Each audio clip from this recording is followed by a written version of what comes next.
Imagine you designed a board game.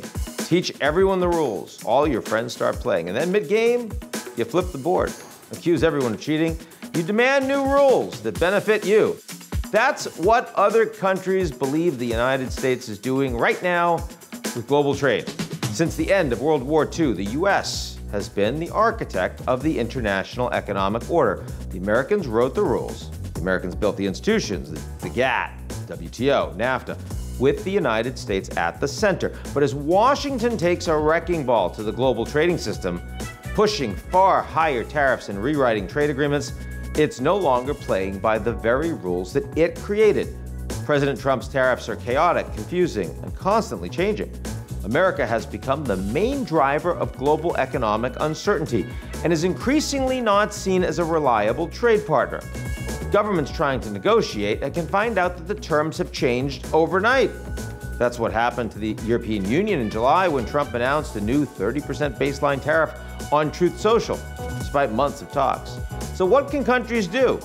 They adapt. If they can't trade through Washington, they'll try to start trading around it and redraw the global trade map. Brazil has a massive economic relationship with the United States, but with a 50% tariff threat, it's now deepening ties with Mexico, China, and just agreed to nearly double its trade with India. Nós vamos ter que proteger, nós vamos ter que procurar outros parceiros para comprar nossos produtos.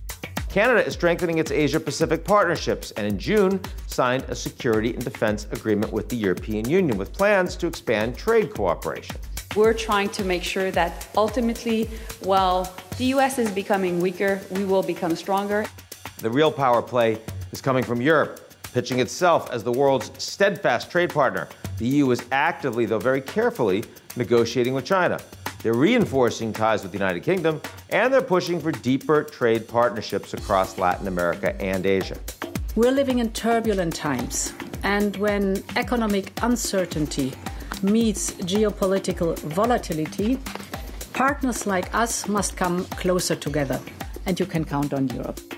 Brussels even floated the idea of an EU-led alternative to the WTO by linking up with the 12 economies of the CPTPP, the very trade pact the United States helped design and then abandoned under Trump 1.0.